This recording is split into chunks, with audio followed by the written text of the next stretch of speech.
doing it. You supposed to be happy you sitting there with Kid L. Why you mad? The Kid L Podcast. Take over the world. Yeah, I had Demetrius Carrington on here, and he was talking about how he gave Biggie Smalls a pair of Gator boots. And Biggie kind of like noted that in one of his songs. Obviously, he says Pink Stink Gators and stuff like that from Detroit Players. And you wonder how far back it goes. Oh, yeah. That Detroit fashion was influenced Yes. to the rest, like New York and LA and all that. Because you stuff. got to think, the Gators, the Morris, the Minks, and all of that. Like, that was a big thing. Yeah, I still see people wearing minks. Like, Yeah, I got one. Yeah, Mink's still in. I got one. Our parents like give them to us too. Like it's like a passed down thing. yeah, My granddaddies and them always had minks and Coogee sweaters and stuff. When it was time for me to do photo shoots and stuff, they passed that down to me. right. So it was like, oh, this is sweet. They had an AI generated image of what it would be like if the Lions made it to the Super Bowl, and it was literally like just a bunch of people in minks, Minks. like Minks with and Minks and buffs. the craziest concept in the world. But you guys behind the scenes, obviously, you know, everybody, Dream Rich, everybody knows what you've accomplished and what you've been doing. I'm sure there's so much behind the scenes we don't know about. But managing Baby Money is one of those things, which is considered one of the top artists in Detroit and Michigan right now. Mm-hmm. And you run events, you run events that help artists, but also events to promote artists as well, which is great. Can you start from day zero with you, talk about where you're from and where you grew up? Okay. Well, I'm from the west side of Detroit. I don't really claim a hood because I got family members everywhere, but Plymouth and Joy Road area is where I grew up most. And I started making clothes. I had the privilege of always being popular. Like I said, I got brothers from different places, so I was always over here at my grandma's house on Pearson, over here with my brothers on Schoolcraft, over here with them over here.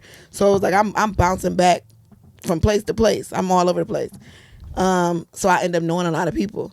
But I started making purses at like 10. I start cutting my pants. My brother had a girlfriend and she did it. And I wanted to know. And I learned how to do it. And I started doing my own thing.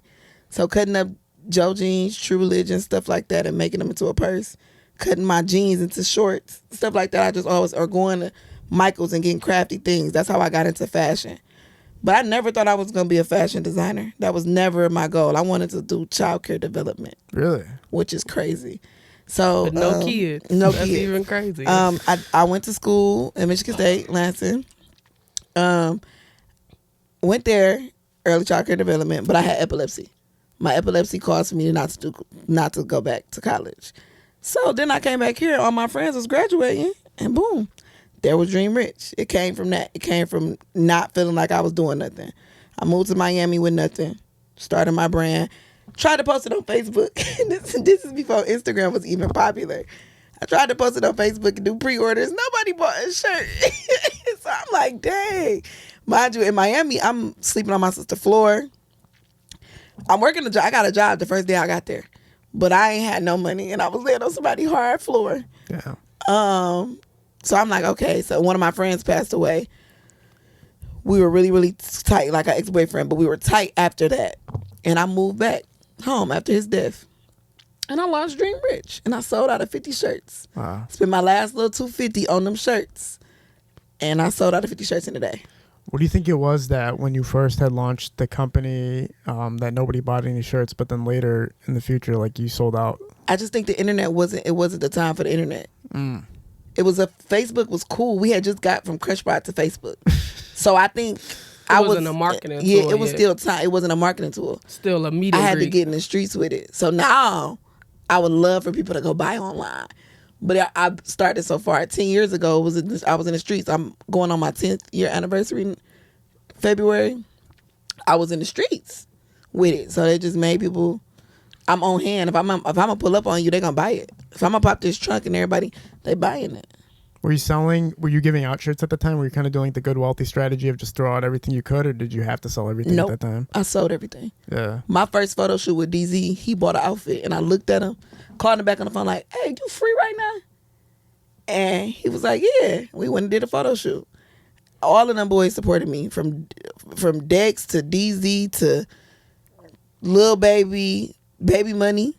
That's how me and Baby Money even got so close. Tay B, Draco, Bino. in the beginning, I got a whole photo shoot with like GT, Babyface Ray, Band Gang. Like it was Pay Wheel and GT in the shoot. It was all of them. I had all of them pulled up for a photo shoot. Wow. So at that time, I didn't know that my influence was gonna be like this. Like, but then it's like that was 2008, 17. Did you know any of them beforehand? Like, did you know, or was it? Yeah, I always crossed paths with everybody. I waitress. I worked at Foot Locker when I came back. So I've always like the Doughboys, I got a history with them. I got a history with everybody in my own way. Me and Peasy got our own history. And then you just go into that. Like I have my own history with Dex. I don't know how I crossed paths with so many people and got relationships. Like Casoda and Peasy and Webbo, man. Webbo played for me and Webbo knew each other since we were like 10 though. Really? He played football for a team on the west side that I cheered for. Wow. And so when you're saying crossing paths, it's like you guys you've always known about each other before everybody blew up, before everything actually set off. Like you guys all just kind of had running into each other. And yeah, I knew all these guys before they blew up. Yeah. All my relationships is before anybody was big or anything like that. Like yeah. Peasy is like one of my brothers for real. Like that's somebody that I would consider my brother. Like we fight like brothers and sisters. Like that's really somebody that we kind of was in the mud together. Really? Especially when it was a merge for us. Yeah. Peasy is one of the closest ones to me. What was like your guys' relationship? What is our relationship? No, what was your relationship? Like how did it develop pretty much? I threw a party on the west side. I used to throw strip club parties. And I booked Peasy. We booked Peasy and Soda took our deposit. He took our $500. So we calling around because they're not coming to this party. We don't know why. It's because Snoop took all the money. Damn. So me and Snoop relationship started off like, you took my money. Anyway, we end up booking a party. And they probably don't even remember this. It was Green Guys and it was them. And we booked the party probably 2011. This is how long ago this was. Yeah. And Soda took our deposit. And and me and Soda and God rest his soul, we used to argue. I ain't got no money. You remember you ran off on that deposit the first time I met you. Like we always bring that up playing like in our young like when we was in the bars. So. Wow. So you were throwing a lot of events and like you're it's like entrepreneurship at that time, right? Yeah, 2010, 2000. Before I even started Dream Rich, I was just throwing parties. I was always popular. I had this thing on Sundays at the strip club. I don't even think I was old enough to be in the strip club, but I had parties though. Damn. So at that time, this is kind of, we're talking about 2010-ish area. We're still talking about Doughboys Cash Out and Team Eastside are still kind of blowing up and staying leveled out. And then eventually towards, I think 2016-ish, is kind of a whole new trend and wave of Detroit rappers that are flourishing from the people that you had met growing up with, right? Because when you talk about Peasy, you're talking about people who just started seeing real success during that, like around that time.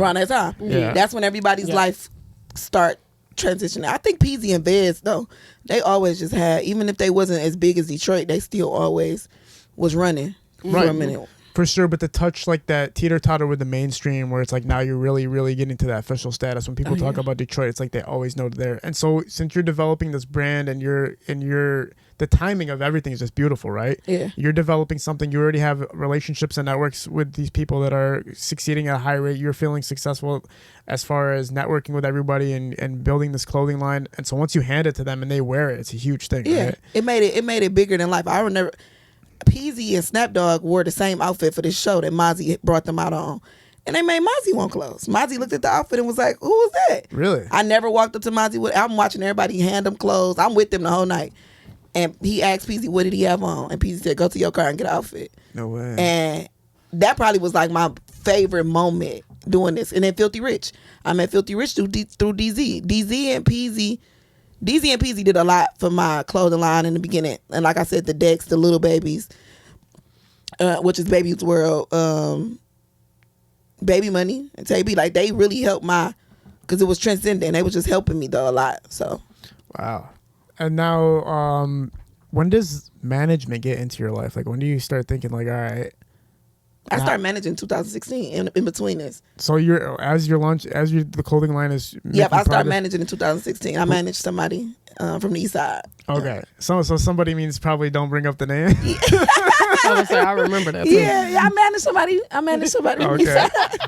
What was your like experience managing for the first time, especially in Detroit, where like everything is bubbling in its own manner, and this was kind of roughly before First Day Out dropped, so the scene hasn't totally exploded. Yeah, but that's right when I started managing. Okay, cool. Yep. So this is before First Day Out because right before that, okay. right in that within that year. Wow. Okay, so talk about your managing and talk about just entering the scene as a manager and the progression of it. I would say when I first entered, Chanel had this thing called Power Keys. Yeah, she still does that. Yep, she just did it again this year. Yeah. But this was in 2016, so she took a whole long time to bring it back. And I went to her thing, and it was very influential. It helped me out a lot when I started my management. It helped me, it guided me a lot. And I had people to show me stuff like DJ BJs, all of them. I had relationships with all of them, so it helped. I didn't even know I was that strong in that area until they helped me. Like just using my relationships, the radio stations, them strip club parties. Me and BJ relationship came from a strip club parties. So all of my relationships just transcended into me managing. Wow. The relationships that you built and the trust and the confidence that you had made it where like you were sought out for people to want to work with, right? Yeah. Like on a consistent basis. Naming like the first person that you can name as far as management, what was like the first person that you found a good relationship managing wise? So I really haven't took on the toll of managing a lot of people. I took a break. Oh, okay. So from 2017. So before Baby Money, there wasn't really too much. Nope. It was only one artist. Okay. One artist and his crew. After that, it was people didn't even believe I was supposed to be his manager when I was doing that then. So I did that from 2014 to 2017. Cool. 3 years of that.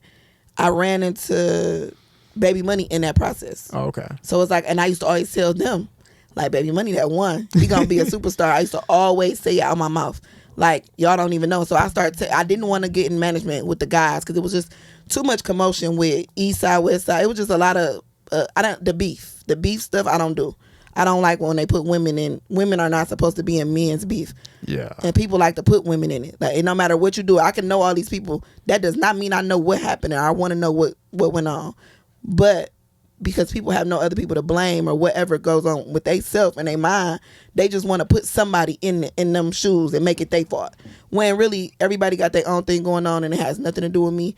I am trying to run a business. I'm a businesswoman. And sometimes stuff just get out of hand. So I separated myself from that for a long time.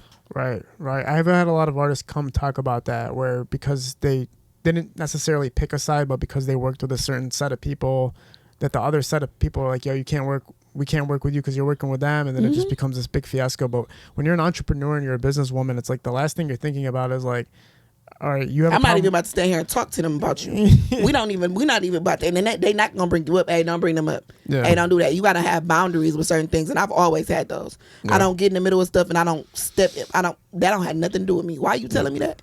Yes. And sometimes you got to really cut into people like that. Because women do not have nothing to do with the streets. And all young girls should keep themselves out of the streets. Don't involve yourself in none of these men stuff. Because you will be gone tomorrow and they won't care. So you got to be careful. I have a lot of conversations with my guy friends about women, and it's never really the B word's used a lot, right? Yeah. It's almost like a thing. It's not really like an identity, a person or a human. It's almost like this B or this H or whatever. I don't feel like saying the words right now because I'm amongst women. You know what I'm saying? Just out of respect, but it is kind of almost like an object type thing. So I can understand that concept. You manage as well too, right? You brought 43JB was on my podcast, which was awesome to have him on. But you manage other artists as well, right? Yeah, I'm like, so Dee kind of been helping me with the managing, so I'm kind of like in and out with it. I like the marketing part of it, but like managing is hard because it's like raising another kid. You gotta I gotta tell you what to do, tell you how to manage your money, tell you to be here on you know what I'm saying? So it's stressful. And you got a lot of artists that feel like they already know what they're doing. So it's like with managing, you got to understand that I need you and you need me. So that's the hardest part about managing. But I get like so many people, like not just artists. I get comedians. I get some like manage me. I get singers. Like I get food trucks. Like everybody literally asks me to manage them. And I do the marketing part of it, but like I said, as far as like discipline and doing what I told you to do, people don't want to do that. So it kind of, got me like in and out with it. Yeah, it's like you need to find a way to fit yourself in without actually having to like walk somebody by the hand. Yeah, like I gotta hold your hand. The hand, yeah. And especially if you try to manage multiple people at one time, I can't brains hold everybody's hand. So like, but luckily for me, Dee Dee got experience in it, so I get a lot of pointers from her. But I'm still in and out with it. But 43 JB, I still manage him. Right now, he is incarcerated, but I do still manage him. But he's one of my problem childs too. His ass don't like to listen. He be like, I hear you, but I want to do this. So I feel like female managers make the most sense because they kind of do need that. I feel like female entrepreneurs can take the alpha role when they need to take the alpha role, but then they can also take the motherly role. Where like a male manager is not going to be able to take the nurturing side or like that personality side and really to help develop that or like get them to that point. And a male artist might not even listen sometimes because the egos can collide between another man. But I feel like I would trust a woman. Like, what's best for me and you actually care about what's best for me at the end of the day. And there's some cons to that because as a woman, sometimes a man feel like he don't have to listen. Yeah. Or I don't, you kind of don't know what you're talking about. Because with managing, and that's what I was telling my artists, it's a whole life type thing. I'm basically managing your whole life, not just the music. Like, I got to tell you, get up at this time, eat this, do this, dress like this. So it's a whole lifestyle type of thing. For sure. Take everybody to day zero for you, too. You're from Detroit? Yes. Talk about growing up in Detroit and talk about the path that led you to the point of entering the entertainment industry. So I'm from like the West Side, like Dee Dee. I'm all over. Did you guys know each other as like kids and everything like that? Some of my, yeah. Oh, cool. We've been knowing each other for, we've been, how long have we been? Oh, no, we've been knowing each other for like, I'd say like almost 20 years. Oh, okay, cool. My son is 16, so I'm 17, so before my son was born. So you have like 17 years. We've been knowing each other for about that time, because right before she had him. Like right around the time she had him. Wow. So we've been knowing each other that long. I've been knowing her since she started her clothing line. I've been supporting her, ever since. So when she said she came back and sold 50 shirts, I bought one of the 50 shirts. Yeah, that first shirt. But so yeah, I'm from the West Side. I grew up in Detroit. I moved to Tennessee once my mom died, and then when I was out in Tennessee, I was getting by my uncle, so I ended up moving back here. And when I came back here, I had my son. First time I had sex, and from there I just kind of like was always in my bag. I got into fashion because I have my own clothing line called Spoon Fed and Silver Spoon Collection, and I got into fashion. I was something like Dee Dee. I was taking sewing classes when I was in 4th grade. I was putting things together like knitting stuff. I still know how to sew. So I started getting back into the fashion. I was working for Quicken Loans, and they end up firing me because I started I was a party promoter. That's when I got into the parties. And they ended up firing me because I done got drunk on some drunk shit and ran through the parking thing, the thing that go up and down. And they fired me for that shit. But I was on the clock. But they didn't fire you because you were a party promoter because you got drunk and ran into the building? So like Dan Gilbert owns so many of the parking structures downtown. So I'm thinking there's one that he owns. So I'm using my badge trying to get out. And I'm like, why the fuck this bitch won't go up? So I'm like, fuck it. I just ran through that bitch. And they're like, we got you on camera. Oh, man. So yeah, they fired me from that. But I never knew you lost your job. Yeah, I was crying and everything. I'm like, damn, straight up. But after that, that's when I became an entrepreneur. Like, so after that, I'm like, damn, I was working hard for y'all, making y'all money. From what I know, Quicken Loans is its own entrepreneurship because it's like you have to make your own money there, right? Like I heard people get let go all the time at Quicken Loans. Yeah, they like, do. If you're not efficient. Yeah, and I was there for 2 years. I was winning the Hustler of the month every month. Like I was killing their ass. So I'm like, damn. But yeah, you kind of independent, but you still working for them, Sure. making them money. So I became a entrepreneur after that. I designed a jacket, and I'm just playing with it, and that bitch went viral. I had pre-sold out of it. I sold 100 jackets. I couldn't even make 100 jackets. I'm just like, I don't know. They sold, So and from there, and Didi was one of the people that like she would come every week. I want this jacket.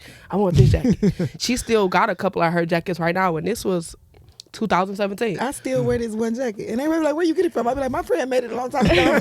And I ain't making it again. That's one and done. So I got into the fashion like that. And then I started getting into the parties. I started doing party promoting.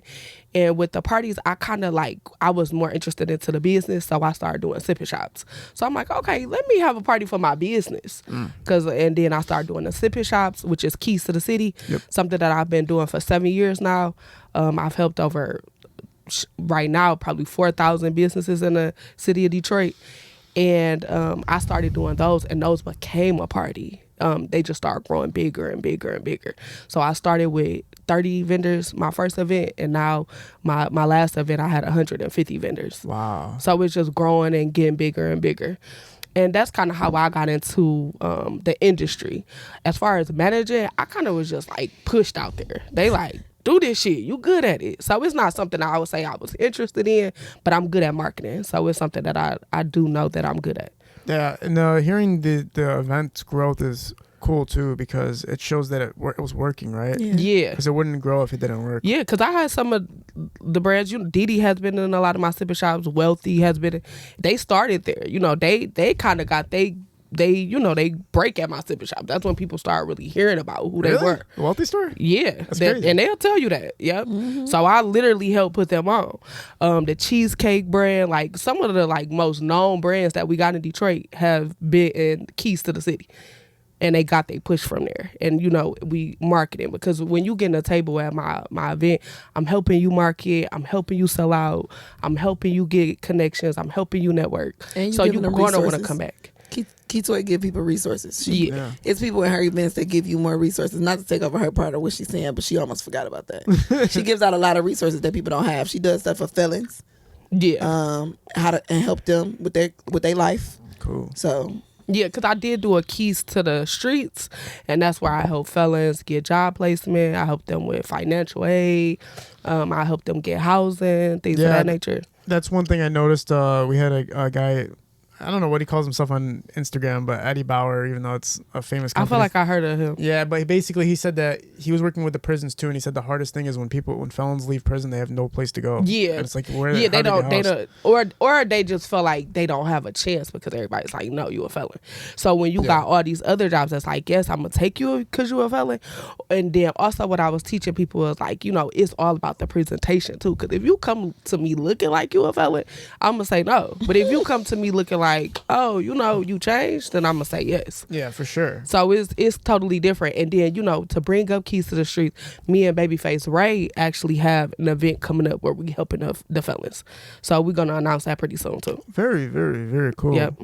Yeah, I'm noticing that the artists and rappers are very much getting involved with the community a lot more so, and especially Vezo is really pushing for the community to really.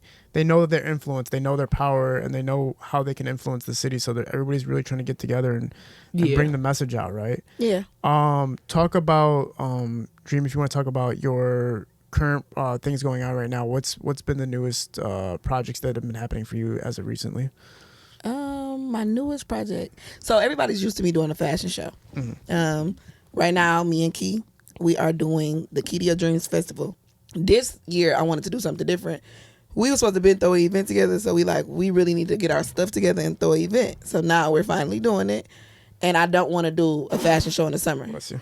Yeah, I want to do a fashion show only in the wintertime, and then do Key to Your Dreams in the summer, because we got so many artists, so many people coming to us. They start making my fashion shows feel like a concert. A concert. Really? And I need my fashion shows to be a fashion show. Like walking down the line and just... Yeah, so many artists wanted to perform. So I'm like, how do we transition this to something different and still have the vendors, still make it a vibe? So we just now we got Key to Your Dreams Festival. This is our first one. So. Oh, wow. So are you combining everything? We're combining it. Yeah. We're doing our vendor event. So we do the same things throughout the city. We both have helped numerous of people start their businesses. Ruggero, he told me out of his mouth, like, you have been a very, very good person to me. You've helped me with my brand. You're the reason I'm like right where I'm at right now, just by your showcase and you don't really feel like you're doing that for people until they tell you, like, I'm just doing this out of the kindness of my heart, because I know when I started, nobody was helping me. So I was one of the first girls to be in fashion, streetwear, and I couldn't really get no help from nobody. No offense to nobody that was doing clothes back then, but them niggas ain't want to share. They ain't want to share what we needed and what I needed anyway. So it made me go a little harder, and it made me start pushing to give back more. Yeah, I'm not gonna lie. When so my podcast was going through really rough times because it was hard for us to get like an actually like trending artist on. Like, that wasn't my friend. I'm talking about people I didn't know personally exactly yet, but it was hard to actually get a trending artist on my podcast. It was very difficult, and I kind of figured out why later. But when I hit you up and I was like, yo, I know you manage Baby Money, like, is there any chance you could come on? And you're like, yeah. And it was so like, yes. And I could feel like you seen what I was doing. You seen how hard I was working, and you looked at it and you're like, yes. And I was like, I was like, she's the only fucking one who just said yes right away. I almost like lost it for a second. It wasn't because of Baby Money. It was because of like, wow, somebody just said yes and like made it happen and did it without it being all this crazy loops and things you have to do to make it happen. So I was like, this girl's fucking awesome. Like, I can't believe you just make it everything so simple. So hearing you talk about giving back and, you know, putting people in positions because you remember when you didn't have anything, I believe you when you say that, because I witnessed it myself. Talk about that, though, in specifics of why you think it's so hard for people to help and to surround somebody that is trying to build something and really help them build something. It's a crab in the barrel mentality. Yeah. Some people just built off survival. So if I'm living to survive, I don't want you to eat where I'm eating. Yeah. I was just raised off love and survive. I know how to survive and love. So that's the difference with today's culture. A lot of people don't got that love. A lot of people too scared of somebody going above them. But I'm here. I lost everything probably 2 years ago. Lost everything.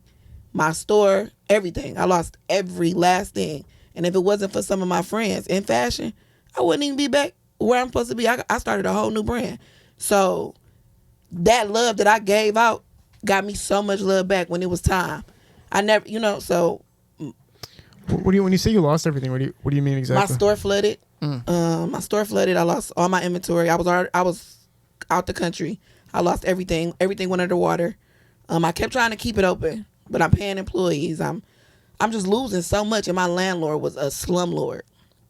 When it was time to I had insurance, because I know people gonna say like, why you didn't have insurance? I had insurance, but it was right when the city went underwater, so it was basically a disaster. So we were supposed to go through SBA. My landlord went through SBA, and I didn't get nothing. But what my insurance only covered $10K of it. So I started losing right there. Like, it was like I was so happy to have this store. I was only open successfully for a year. Successfully. Right after my year mark, it was like I was literally roadblock. It was actually my 7.5 year of business. I was just going through a lot. I lost that. So finally I got enough courage to close. Then I did a fashion show. This was probably my biggest fashion show ever. Yeah. It was no rain in the forecast. I look up. It was pouring down, raining. Like, bad. Everybody, we was at 350 Terrace. On the rooftop. It wasn't, nope, it was on amphitheater, on the ground, next door. So many people was under that tent when I pulled up, just waiting to see what I was about to do. Like, where you going? There was people standing in the rain for me. But I still lost, because I tried to bring the show back I brought the show back the next day. People came, but it wasn't what it was that first day. Right. Every artist was there. I'm talking about everybody was there. Right. They was outside waiting on me. Sprinters. It was just really, really a big thing for me. But it was the same day I was announcing that I was closing Dream Rich for good. Like, I was no longer selling Dream Rich clothes. And I was underwater again. So I'm a firm believer of God, and I know that was for me to restart. So my fashion show was called Art of Fashion. My new brand, Art of Fashion. So that at that very moment, I lost everything. I lost my house. Wow. I lost everything. So then within them 2 years, it was just more of a getting back. And right in the middle of me losing everything, Baby Money was going crazy. So it was just like, I got something to look forward to. So I was losing everything, but still winning in another area of my life. Yeah. So. And you said the people who've been around you and the city was supportive of you when it was time for you to make the comeback, right? Like, did you feel like you had a lot of, you said you feel like people were there for you and supportive of you? No, it's people that I've helped in the middle of, like, Des Del Mar, Sorry I Was Trapping, Sam, Spencer from Arrival. Them are just 3 of them. Like, District 81, Ty was around when I was younger, but we didn't have a relationship. We got a relationship now. And even Nacho, he owns the Fashion Bistro. You got JL with Mogul Clothing. I can name my couple friends that literally, like, spoke life into me when I felt like I had nothing. Los and Nutty. I was crying one day in front of them, and they so straight up and down. Los looked at me and said, "Hey, bro, why you?" They think I'm a boy. He's like, "Why you crying? You gonna be all right?" So just certain friends, just like being right there, and them are all people that I've helped in some kind of way, and they literally picked me back up when I'm talking about Arrival. Spencer made my first couple designs, that type of stuff. Like, they just got me back in my my bag, kind of like put me on pop-ups. They put me on a pop-up in London with them. They were going to London. Him and Sam was going to London. Put me on a pop-up. I only had my brand for 3 months, my new brand, and I was selling clothes in London with them. Like, and if it wasn't for me having relationships or even being a good person to these boys, I probably would have never got that same love back. What do you think gravitates people to your designs and to everything that you create? Obviously, everybody at first look will look at something and be like, I want this because it looks fucking fire, or I relate to it in some type of way. But did you ever have a story behind it, or did you ever tell people a deeper meaning that made them go like, oh, I'm buying everything? I think it's her story. Yeah. Yeah, I think it's the dream rich was technically a story. It was more of everybody got a dream to be rich, but it's not just rich with money. Happiness. What makes you what make you rich? And at that time, I didn't have nothing but to be happy, and I couldn't stress about nothing. I had seizures. I could never stress about nothing. So it was like, you can't stress about nothing. You better figure something out. So I suppressed everything and just started putting it into work. I worked so hard, and I think that's why when I lost everything, it was time for me to sit down and reset and make this about what I really want to do and not proving a point. I was more so proving a point to show people I was worthy of certain things. That's what Dream Rich was about. Now this new brand is Art of Fashion. It's about the muse. I am the muse. I'm an inspiration to all creators. Yes.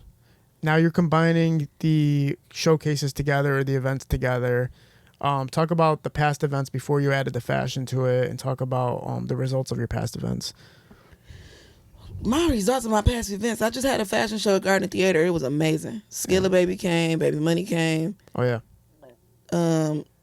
It was amazing. Lana LaDonna. I had a lot of people on that show, and I had a lot of brands. I had brands fly from LA to come. So that was like, I'm doing something big. I got people flying in to see me. So now the transition is like, oh yeah, I'm doing something. Like, I'm changing something. Yeah. So I think the first event, my first vendor event, it was just hey, 40 vendors can fit in here. Come on. So I started doing them like that, and it would be like birthday events. And I actually do vendor events.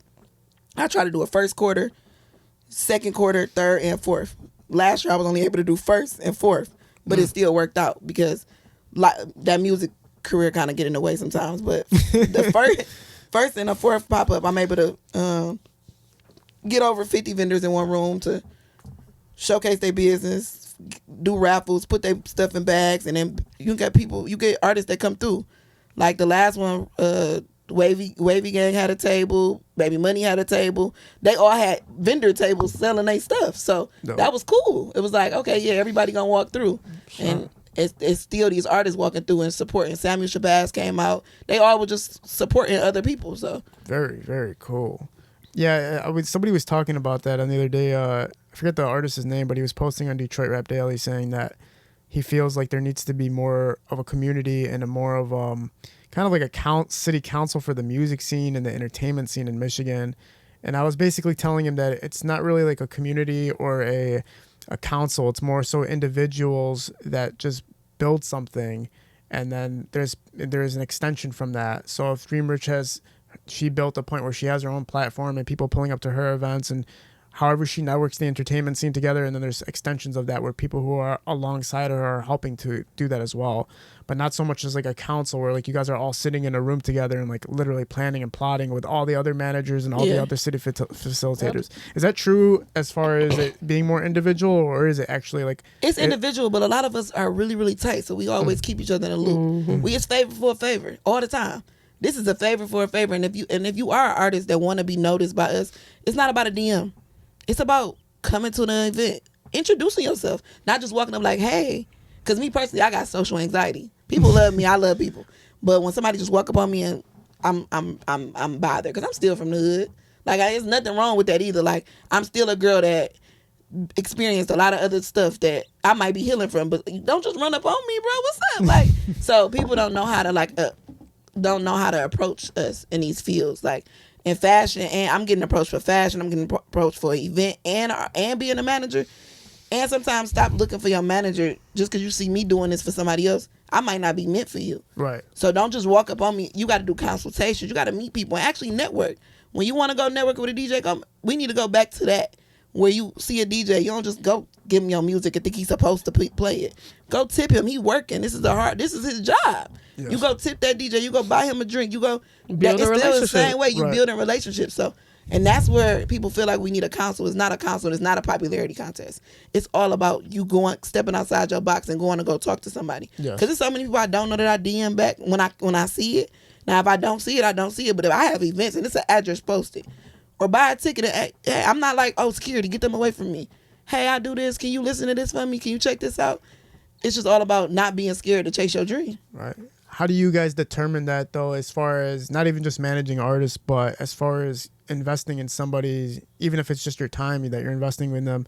That's a risk. What's the approach that you guys do find ideal, where it's like, okay, we can have a conversation at least at this point? Hey, how you doing? My name is such and such. Period. That starts it off right there. Hey, how you doing? Because I might be having a bad day when you see me. And it's been times where people be like, you look like you having a bad day. I might have pulled up to have a drink. My friend might be bartending. I might be just here to talk to her about something. And somebody might run up on me. I'm a human being. I am not a rapper. I am none of that. She is not that either. So you might see us on Instagram all day and you might see stuff, but she got a family. She got kids. I got a family. I got a life. Like, and I'm dealing with 1,000,001 things. So by the time, if you catch me at 12, you might get a high vibration. You might catch me at 9 and I might be tired. Right. So just, hey, how you doing? My name is such and such. Proper introduction. Let us know who you are. Right. You feel the same way, obviously. Yeah, but like I said, a lot of people ask me to manage them. So I'm kind of to the point where I gotta already feel like she said, baby money gonna be a star. You know what I'm saying? I gotta kind of already feel like that about you, because a lot of people got small talk. I don't got time to be listening to everybody who want a manager. So you would have to, because I'm sure you keep your ears to the streets with the sounds and everything that's going on. For you, kind of already to have to know, like, heard a buzz before you actually like get involved. Yeah. Like, so when I started with 43, I had kind of already heard of him, but not even in Detroit. I had heard of him in other states. So I'm like, oh, okay, he from Detroit. So I had already heard of him. Yeah. But he was a person that came up to me with like, hey, how you doing?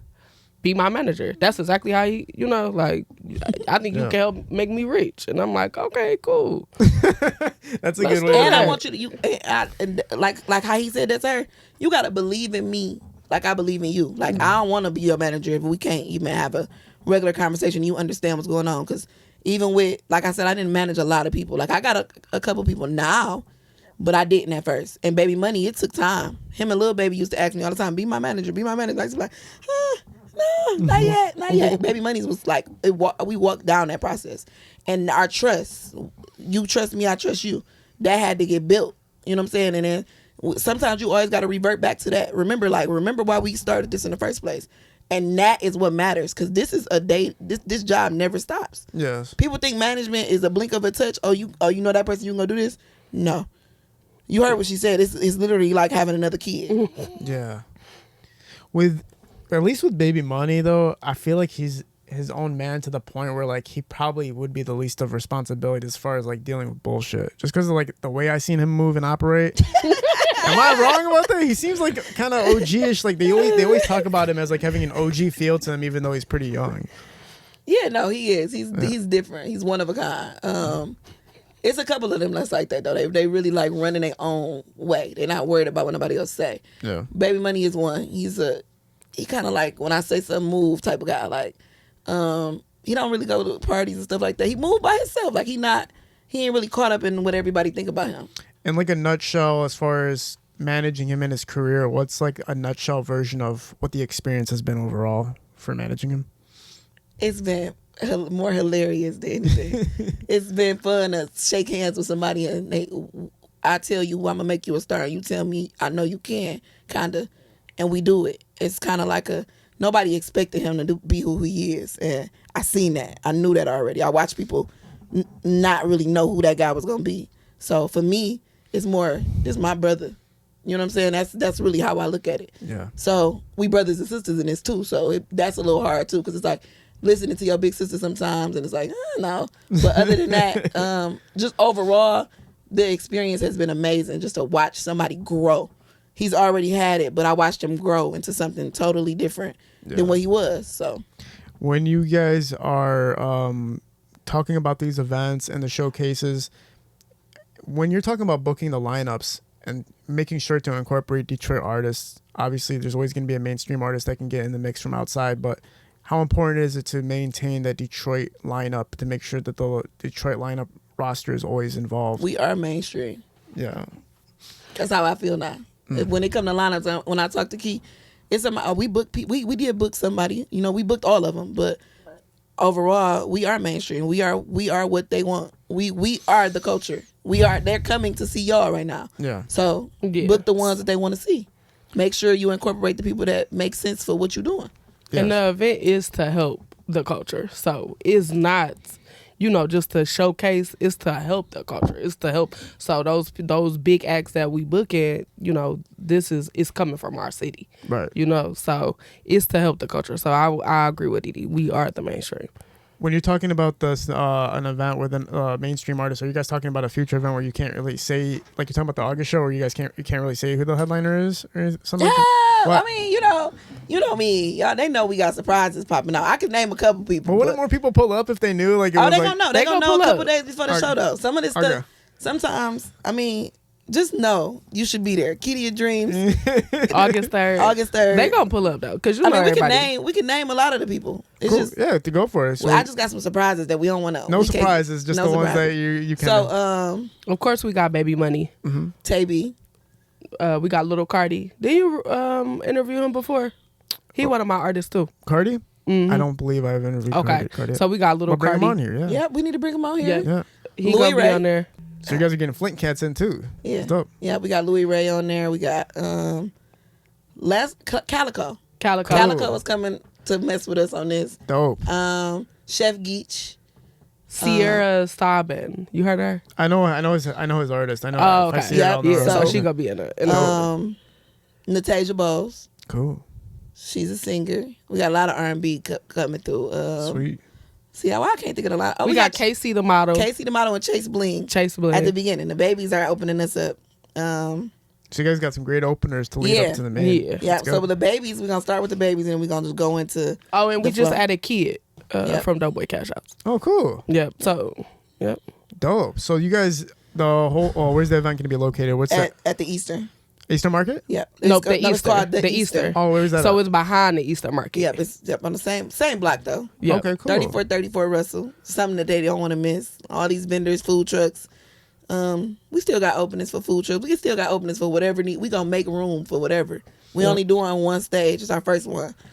What's 12 to 10. Is there like a timeline from what's happening and what specific events and specification for what's going to be happening during what times and everything like that? So from 12 to 10, no, we it's a cultural event. We just gonna make it. I got someone speaking about financial literacy. We got some amazing hosts Yeah. and DJs. So we got OC, we got DJ Carter, we got DJ Reggie Lamar, DJ Mobetta, Cool. DJ JR.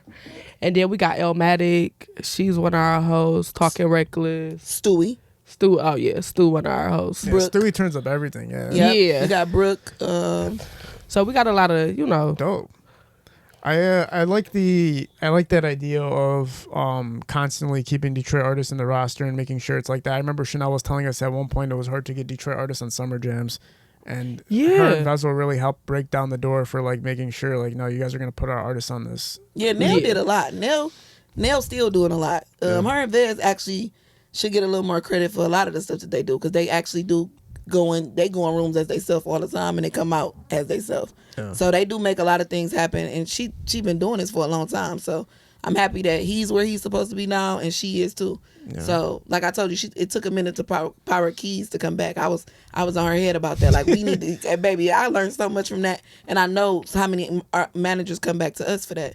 But No, and you're kind of doing it in your own way though now, right? Like, I mean, it's still in your own way that you're helping facilitate it. So you guys all share. Do you guys are like share a strong connection with Chanel? Like, is it like you guys constantly communicate and everything like that? I do. Yeah, I know of Chanel, but yeah, she has more of a relationship with her. So it's like really the females are really powering this motherfucker. Yeah, for sure. That's crazy. We should get more credit than what we get. Yeah. But we always got to be big dog. We gotta like, you got to come in like Macho Man to get your little credit or something. I don't really care about the credit as long as we change lives. Like, it's all about changing lives. If we can make the economy better in Detroit, my kids gonna be okay if I decide to live here for the rest of my life. Yeah. So you have another motivational piece of the Affirmation Book too, right? So that's helping to help. That's helping people in its own way, because some people, even for me, sometimes when I get affirmation books, I'm like, God damn it, I fucking needed this. But from somebody that's from the city, reading it from somebody that's from the city and that's created so much success, I'm sure it's going to be like the more people that get their hands on it, it's going to be a big impact, right? Yeah.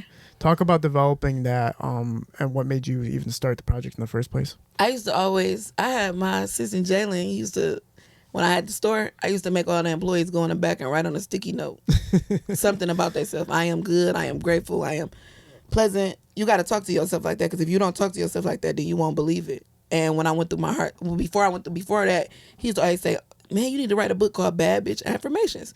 And I couldn't get with that name. I'm like, why would I want to call myself a bitch? He'd be like, what about boss bitch? I'm like, I don't like it. So the idea came about years ago, but I couldn't really get with it, so I lost everything. Because I write down everything.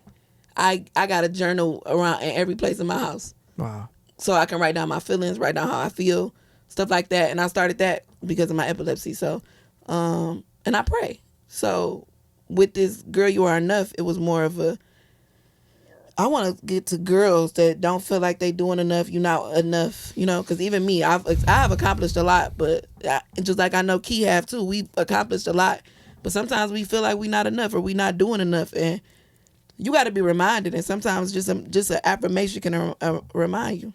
Yeah. And again, it's not, especially if it's somebody who's from where you come from. Yeah, once you're relatable, it's like, how could I not listen to you? I think that, there's a lot of questions that people have in the industry, and people are confused about a lot of things. And I hope any question that I kind of bring to the table, if you want to dismiss any of them, go for it. But you guys, understanding the industry at a higher level from Detroit, I'm sure people will get a lot of more awareness about what's happening. But the Detroit infrastructure in the music scene right now, where do you see that it's at? Do you feel like there's a partial illusion to how much success there is, or do you feel like the success is being represented at the rate that it is at? Do you feel like some people are aiming, dreaming higher than what's available, or do you think like everything's on fire right now? Everything is on fire, and the sky is the limit. Okay. The sky is really the limit for our boys. Like, it's some people I'm not gonna lie to you. What I've just noticed happen is amazing. Like, the sky the limit. If you want to do something, go out there and get it. Just even watching Babyface, Ray, and Peasy and them come from where they was at to being the big. They really are. They the big dogs. Like, they really can run all Detroit music in Miami. They run a label. These are gonna be our label owners. Him, Vezo, all of these guys got labels. They got labels. They doing something different. They about to make life different. The sky is the limit. It's just all about bringing it back to where it's supposed to be. I that it ain't nothing that we can't do. What do you think, if you guys could solve anything with the infrastructure that is lacking a little bit with the infrastructure that could be added to it? How do you fix some of the holes that you feel are in the infrastructure right now? I just feel ego. Everybody let go of their ego, and we all can win. There's only some people that got ego, but and then I feel like with music, a lot of people don't understand the business. So I feel like if it's more people coming to educate, a lot of the artists about the business portion about it. You ain't gonna have people getting ripped off, with their manager or not appreciating a manager because everything is really business, So I feel like if a lot more artists were educated on business, it would be a lot more successful artists too. Yeah, that black and white matter. Don't just sign no paper and you don't know what you're signing. That's really that's the biggest problem. And we got to come together because it's a lot of dope artists, but they killing each other. They going to jail. Atlanta, they got beef, but they not beefing. They collaborating for sure. And I feel like that's why that city was thriving. And everybody that was coming up, like the Kardashians, we bringing the whole family up, So I feel like if we just do way more collabs, like we going to be so powerful. They ain't going to be able to fuck with us. Right. There's always comments of people being like, damn, I wish these two artists would collaborate, but they have problems with each other. What I love about Detroit, though, they don't care if it don't matter if we got problems. What I do love about Detroit being where I'm at, them niggas might not like each other, but don't try them niggas while they all together. That's one thing that I do like. I do love that about Detroit. I want us to keep that, but it'll be better if some people, but some stuff you can't get away from. Yeah. But it's growing. They growing. That was a beautiful thing that Bizarre from D12, he came on here and he said that. He said, even in the early 2000s, he's like, one of our golden rules was, in Detroit, if we have a problem with each other, we have a problem with each other. But if we go to LA, we don't talk about our problems with nobody else. That's like between us over there. And we defend each other if we're outside of the city, which is like a beautiful thing. It's like a brothership outside. Only if that motherfucking thing could be here too sometimes. Yeah, don't let nobody come in between what we got going on. I don't care if it's somebody that you want to sign to. You don't speak bad on no other man and stop their money just because it doesn't sit right with you. Right. That's what I feel like a lot of the new artists should pay attention to.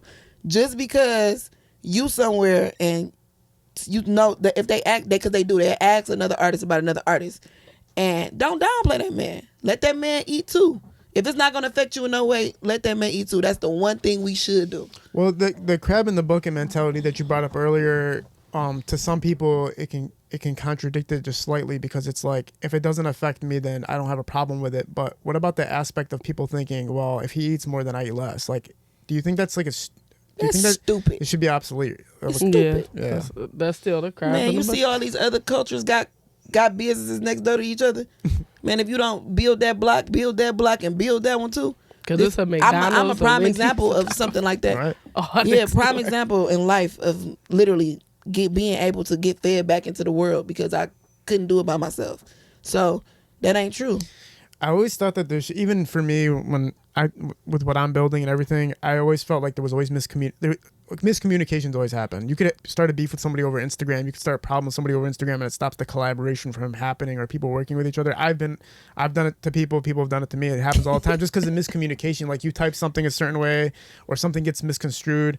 And then all of a sudden, you read differently with a text. And then all of a sudden there's a problem. It's like, oh, we're not doing that song no more. Oh, we're not coming to that podcast. We're not going to be in that music video. I really think if it's not street beef related, there should be like a national reset day for Detroit, where it's like, if you had any like low key problem with somebody, even that $500, like, even though it's a problem, for sure that was a problem, but it's like you're laughing about it now. You know what I'm saying? So it's like, it's to the point where it's like, all right, if we can really make this happen, let's make it happen. But can we just stop everything that's ever happened before this? Can we let it go? Like, can we just let it go? And we need to do that. And you know what's so crazy? I had this like decade fucking beef with a bitch from Detroit, and she beefing with me because we're doing the same thing. And I literally tried to come to her like, hey, like, we are both moguls in Detroit. Like, we are role models. So how about, and everybody knew about our beef, everybody. So I'm like, how about we collab together and show them that regardless if we beefing, we can still collab, we can still. This bitch was like, you're a dick sucker. Like, I was mad as fuck. She's like, I'm just like, but that's the mentality. You know what I'm saying? Like, bro, throw that shit. Like, leave it. I had rappers come on my podcast, and he was talking about another mainstream rapper, like a mainstream rapper. And then after, I always call people after. If somebody talked about somebody, I'll call after, like, hey, he said this about you on the podcast. We can take it out if it's going to cause an issue or whatever the case might be. Oh, okay. We'll just talk just because it's out of respect or whatever. Or we'll just tell them, like, we're keeping it in, but we're telling you out of respect that this happened. So one time I talked to this mainstream artist about this guest that came on, and he told me that the reason the mainstream artist was like, yeah, he tried to screw me over $400 on a music video like 2 years ago. That's why I ain't working with him, and that's why I don't fuck with him. I was like, hold up, y'all are stopping this whole thing for $400? I'll give you both $400. Shut the fuck up. And when I came back and I told the guy about it, I was like, he's mad at you about that $400 thing. He's like, bro, that wasn't even my fault. That was this guy's fault. And I was like, so you guys are all beefing about something you don't even know what the fucking root of the problem really is. But you see how that one phone call can change everything? Yeah, and that was the point. I've noticed it happens so many times in the industry where it's like two people have a problem with each other, and I'll talk to both of them, and I'm like, you guys have two different stories, but neither one of the stories is actually really a problem. Mm-hmm. So it's like, why are you guys burning so many bridges over miscommunications? No, for real. Or because of somebody else's beef. Because one of my artists couldn't deal with it. Another big artist because of his people beef. And I'm like, that's not good enough to not go another step. Right. You know what I'm saying? Because of somebody else. Everything in Detroit. Well, look what happened with like Sada Baby and T Grizzly, right? So Sada Baby and T Grizzly had a miscommunication at one point. And then it broke all barriers for people who were working with T Grizzly to work with Sada side, and Sada's on T Grizzly side. And then Skilla Baby came out of nowhere and was like, no, I fuck with both of you guys. We're going to make this work. We're going to mend the situation in whatever way possible. And then it's like everything unites, and it's like all that time, not to discredit those guys or anything, but that time wasted from miscommunication where everybody could have been eating together during that duration of everybody not being able to work together for something that everybody at the end concluded wasn't a big deal. Yeah. So it's like that responsibility to me means a lot because the whole city is at risk when we're stopping movement for something that doesn't even really exist. That was deep. You know what I'm saying? So that's kind of something that always bothered me. That's why I like talking to you guys about it, because you're at the top of understanding and overseeing everything. Yeah.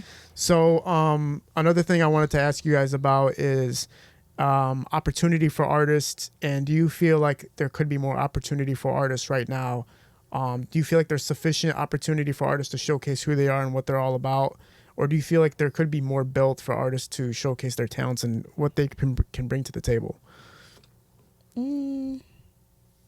It's always room for improvement, is what I say. Yeah. I think more artists need to believe in themselves and actually spend the money to take care of yourself. Stop looking for somebody to come save you. And figure it out. If this is something that you really want to do, I spent my last $250 to start a clothing line. Yeah. Last $250? I didn't have no money. I told you I was sleeping on that girl's floor. Yeah. So just being honest though, you gotta. If you don't believe in yourself, how you expect me to? Yep. So investing in yourself. Performance slots might cost money, right? But I know my platform, and this costs me to throw this event for you. But if you can't invest in yourself $300, $500, then you don't care. Because these are the same people that you didn't know. All you got to do is get on that mic and say, hey, I'm such and such, follow me on Instagram. And if they liked it, they're going to follow you. Right. Yeah, because you got a lot of artists that don't want to pay to play. You know what I'm saying? They feel like entitled. Like, hey, I got this many streams, I got this many followers. I shouldn't be paying nobody to perform. People should be paying me. And it's like, you know what I'm saying? You got to get the buzz. You got to get to a point where people pay you. Most of the people that say that are the people that Beyonce didn't start it off getting paid. Are not doing enough. And I'm not saying you got to pay to perform all the time, because even if you got to... Yeah, you don't. I might call you. I might call you myself and want you to perform. I've had people come back to me and be like, oh, well, we charge this much. I already know what I'm capable of. Okay, you have a good day. Because if I can get certain artists to come do something for me for nothing, then I know my power. So it's not about, I'm not discrediting you, but we either gonna come to a mutual agreement. I'm not saying you're not supposed to eat. Because didn't 42, didn't he do his birthday party? Everybody performed for free, right? At the Team East, are you talking about the Team Eastside Doughboys cash out event? Yeah. Didn't everybody? I'm not sure if they performed for free or not, but it seemed... I heard that like everybody from the city, basically he asked them to perform for free. Yeah. So, but I just still look at that opportunity. You know what I'm saying? You got an opportunity where you in front of so many people. You probably could have made $2 million off that, but you got to just think about the footage, you know, the connections. So some people feel like, oh, I should have to pay, but they not even understanding what they paying for. Well, it's like it's an opportunity. It's like a jackpot opportunity. If you record a certain song with a certain artist and it's a hit, you guys just blew up together. If you go on a podcast and say something that's profound that blows up, so you might have to pay to get on these platforms, but the way I've always looked at it is you pay to play until you get paid to play. You know what I mean? So it's like, just take your time. And then sometimes people just don't call you. Sometimes, but you don't never know your story. I don't feel like you got to pay for everything. Now, everything don't cost. Because some of this stuff is off of relationships. I feel like build relationships. And a lot of the times, if you will build a relationship rather than coming in like, how much money I need. Like, it be about how you do stuff. Like, it's really about how you do it, because I'm a firm believer. You don't always got to pay for everything. Right. But in marketing, marketing has to be paid for. Performing is a sense of marketing.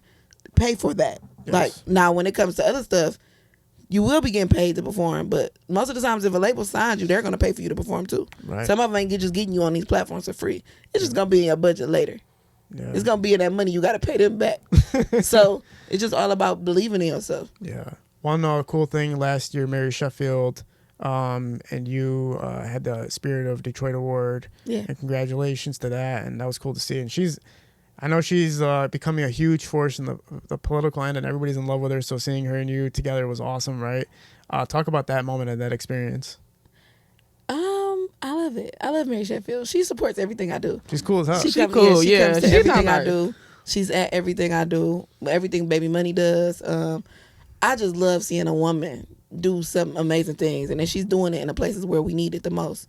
So that was it felt good. It was like, okay, like, cause for a long time, even with Dream Rich, I didn't feel like I was getting acknowledged for a lot of things, like the award shows, a lot of stuff. I used to be like, dang, I've been doing this for a long. I know I'm changing something, and I'm not getting recognition for it. Yeah. So to get there, they gave me a achievement letter first at my 7th year anniversary. So for me to get the Spirit of Detroit Award, it was like, oh, I always wondered what it is. Like, I was so happy. Like, and I was in a room with all women. It was Angela Yee, Chanel. It was like a women event at Powell. So I was like, oh yeah. And I didn't even know some of these women. So she just put me in places where I might not even know. I'm around guys a lot more. So just to be around women that's doing the same thing and feel the same way, it was like, okay, yeah, this is fire. No, it's freaking awesome, right? Especially because it feels like the governor and the mayor, they're all really, really trying to impact the city and be a part of it in whatever way possible. She got 4 of them, though. Damn, you got 4? God damn. It's like Michael Jordan numbers. They came in from every which angle on her. Like, I got a lot of nominations. So, yep. And I just recently received 4 of them at my last Keys to the City. Really? Yep. Talk about what when they give it to you and what they talk about, the impact of everything that you've been doing.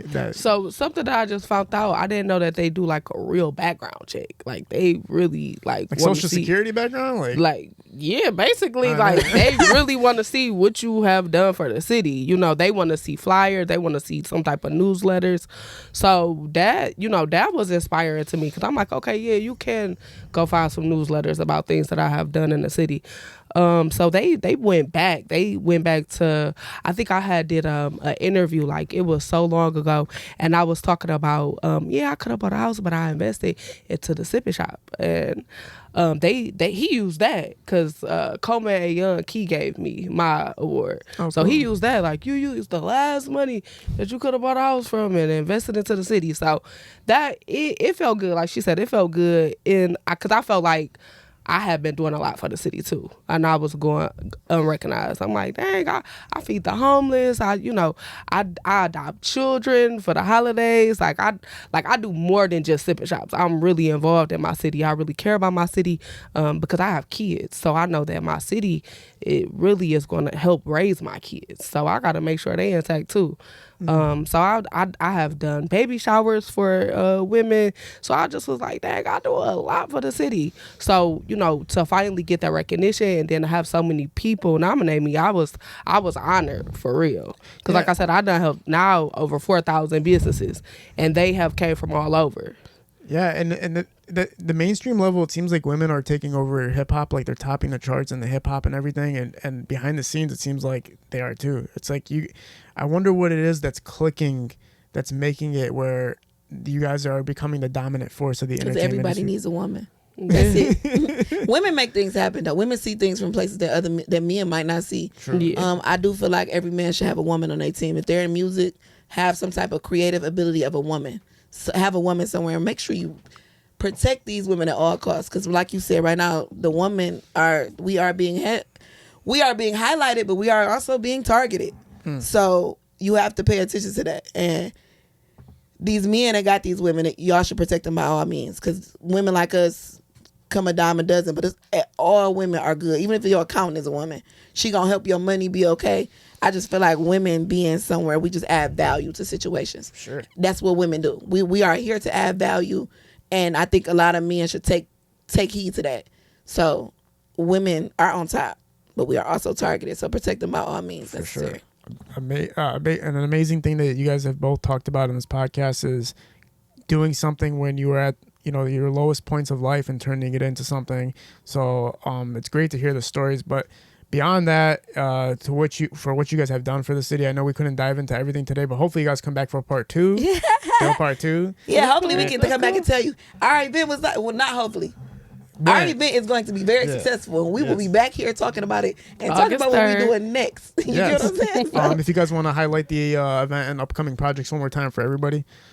Okay, so August 3rd, Key to Your Dreams Festival. From 12 to 10 p.m., we have live performances. We have vendors.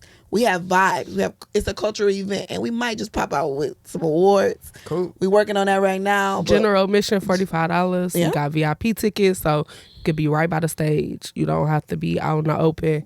Definitely want to get a general admission ticket or a VIP ticket.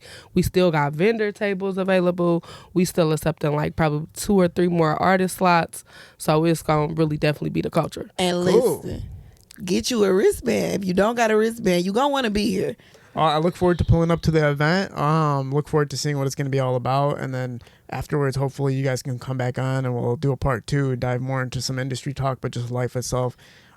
This conversation was amazing because, again, when you're talking to people that can oversee everything and are overseeing everything, and you've been doing it for so long, it's good for people, a part of the community, to really get a grasp of what's actually happening and how these powerful figures, to us, you guys are considered powerful figures because you do so much and you have control over so many things that we want to know what's happening, like what's going on. And to hear how the simplicity of it in one way and the complexities of it one way is very interesting for us. But also to hear the stories and the struggles of how you guys managed to get here, again, is very, very inspiring.